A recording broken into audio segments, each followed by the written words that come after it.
Two Republican senators have attacked U.S. President Donald Trump, accusing their fellow Republican of debasing U.S. politics and the country's standing abroad in extraordinary public criticisms of a sitting president.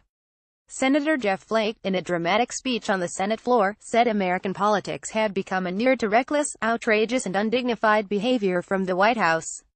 The instinct to scapegoat and belittle threatens to turn us into a fearful, backward-looking people, Mr. Flake said. The senator also announced he will not seek re-election, claiming he was out of step with his party.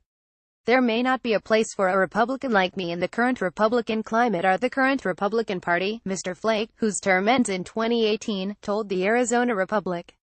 Mr. Flake added that he would not run as an independent. Earlier, another Republican senator has escalated his war of words with Mr. Trump, slamming him as an utterly untruthful leader who debases his country.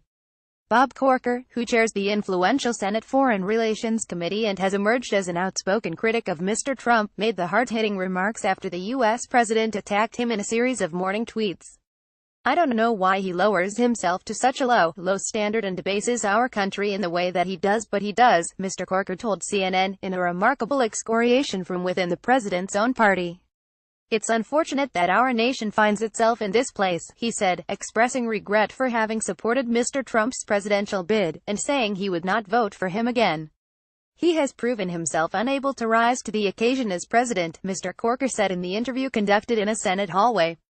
The spat erupted just hours before Mr. Trump was due to attend a luncheon with Senate Republicans where he was expected to drum up support for a sweeping tax reform he wants to see adopted by year-end.